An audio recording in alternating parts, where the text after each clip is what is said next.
Oui, bonjour à tous. On va faire un petit débrief sur la cérémonie du Ballon d'Or d'hier. Comme on le pressentait, malheureusement, Sadio Mané a fini aux portes du podium. Alors, on ne va pas répéter ce que tout le monde a dit. On sait très bien que c'est un scandale sans nom que Sadio Mané ne soit pas lauréat de ce Ballon d'Or. Au-delà de cela, même il ne finit même pas dans les trois premiers. On lui a préféré Van Dijk et Lionel Messi. Alors pour revenir sur le cas de Sadio Mané rapidement, on a vu qu'il n'était pas présent à la cérémonie. Il a mis une petite vidéo pour dire que il avait match mercredi. Il préférait se concentrer sur cet événement. Je pense qu'il a très bien fait. À partir du moment où on minimise ses performances, lui aussi il minimise l'événement. Et il a bien fait de ne pas se présenter là-bas. Pour moi, lorsqu'on proteste, on dit non. Et voilà, il ne va pas juste venir là pour s'asseoir, regarder les autres récolter des prix quand il n'était même pas nominé dans le FIFA de Best, quand il n'était même pas dans l'équipe type de la saison de l'année dernière. Donc à un moment, la farce, il faut qu'elle s'arrête. De toute façon, ce n'était pas le seul. Beaucoup d'Africains ne se sont pas présentés. Et je pense qu'ils ont brillé par leur absence. Voilà, donc ça c'était pour remettre les choses dans leur contexte. J'ai entendu certaines personnes le critiquer. Moi, je pense qu'il a très bien fait. Et il prend de plus en plus position. Donc voilà. Bien, concentre-toi sur ce que tu sais faire, Sadio, c'est-à-dire être efficace et bon sur le terrain. Ça, c'est la première des choses. Ensuite, on va parler bien évidemment du vote des Africains, parce que c'est là où le bas blesse. Alors, on attendait avec impatience ce vote-là.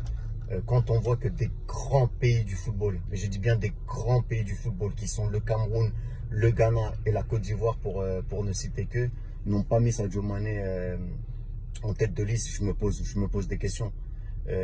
Si je ne m'abuse, le Cameroun a voté pour Van Dijk, le Ghana a voté pour Messi et la Côte d'Ivoire a voté pour Alisson.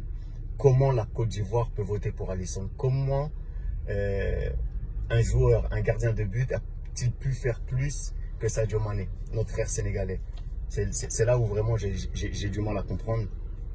Sans parler des pays comme l'Éthiopie, je pense qu'il a classé Sadio Mané 5e, le Cap-Vert 4e, et j'en passe. Le Maroc, nos frères marocains que l'on aime, que l'on aime énormément, qui ont voulu qu'on soutienne leur campagne pour la Coupe du Monde. Alors vous voulez le soutien de l'Afrique, vous voulez que les gens vous soutiennent, mais lorsque vous devez soutenir Sadio Mané, vous ne le mettez pas premier sur le continent. On voit que Lionel Messi a été premier en Amérique du Sud et en Amérique du Nord. On voit que Van Dijk a été premier en Europe, et on voit que malheureusement Sadio Mané, lui, est deuxième en Afrique. Et c'est là où le blas blesse. Moi, j'ai été un ancien international sénégalais, et on a un problème avec les journalistes de notre continent. Combien de fois vous nous dites, mais vous êtes complexés les footballeurs, vous ne voulez pas parler aux journalistes africains, vous parlez toujours aux Européens. Mais quand on voit des votes comme ça, comment vous voulez que les joueurs, après, vous donnent du crédit? Comment vous voulez qu'on travaille ensemble si on n'arrive pas à tous s'asseoir à la même table et être unis? On ne vous demande pas de publiciter Sadio Mané. On ne vous demande pas de lui faire une faveur. Statistiquement, Sadio Mané a réalisé une saison extraordinaire, comme l'avait fait auparavant Eto'o, comme l'avait fait auparavant Didier Drogba. Vous ne pouvez pas me dire que sur les 25 dernières années, depuis qu'ils ont modifié les critères de vote, depuis que George Weah l'a remporté en 1995, ça va faire 25 ans qu'aucun Africain n'est sur le podium. Je ne dis même pas de gagner, d'être sur le podium. Ça fait 24 ans exactement, l'année prochaine ça fera 25 ans. C'est qu'il y a quelque chose qui ne fonctionne pas. Vous n'avez pas compris les enjeux économiques, les enjeux politiques qui feraient qu'un Africain gagne ce ballon d'or pour toute la jeunesse africaine, pour la reconnaissance de ce football. À un certain moment, il faut se poser les bonnes questions, surtout que Sadio Mané est légitime. Il a gagné la Ligue des Champions, il a été co-meilleur de Première Ligue sans marquer de pénalty, il a gagné la Super Coupe d'Europe alors qu'il venait juste de finir la CAN. Il n'a pas eu de vacances, il est venu, il met un doublé extraordinaire en finale. Qu'est-ce qu'on attend de plus pour récompenser l'enfant de Bambali, l'enfant du Sénégal, l'enfant de l'Afrique? Parce que Sadio Mané ne représente plus le Sénégal, il représente l'Afrique, il représente le continent.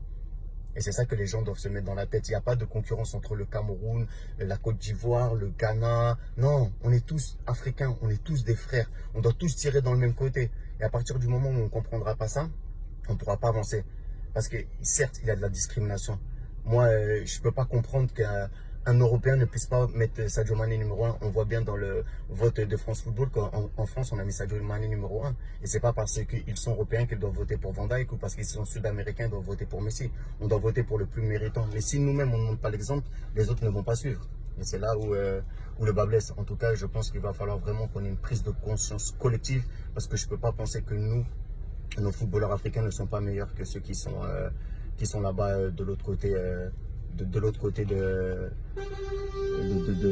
l'hexagone. Donc voilà, c'est vraiment un coup de gueule, c'est un cri du cœur. On demande juste à être reconnu à notre juste valeur. Il y a beaucoup de gamins qui rêvent. Cette distinction, on sait qu'il y a beaucoup de lobby derrière, mais voilà, c'est pas en restant assis et en dénonçant sans travailler qu'on va pouvoir faire avancer les choses. Quoi qu'il en soit, Sadio Mané, continue à travailler, continue à être celui que tu es.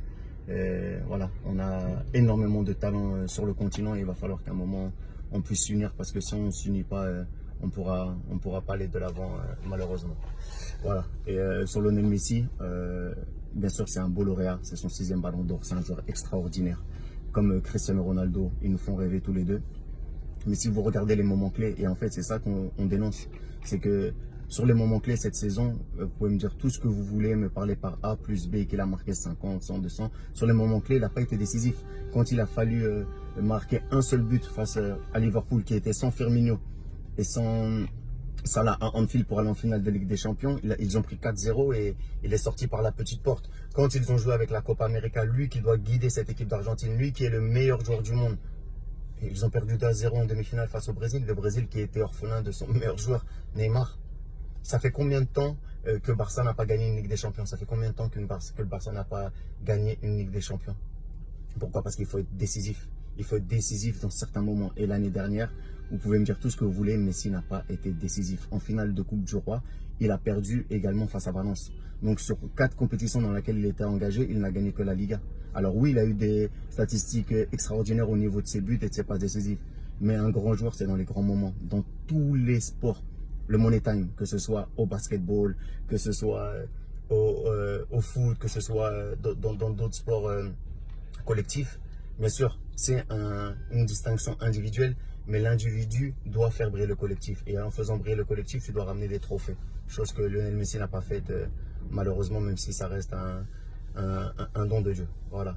Mettons en avant nos joueurs, unissons-nous et veillons à ce que demain, nous puissions enfin avoir certaines distractions, parce que si on continue avec cette mentalité, malheureusement, on sera toujours les derniers de la classe. Voilà. Allez, passez une bonne journée et voilà, on continue à parler, à lutter et en espérant qu'on puisse un jour ou l'autre tous tirer du même côté. Ciao, ciao.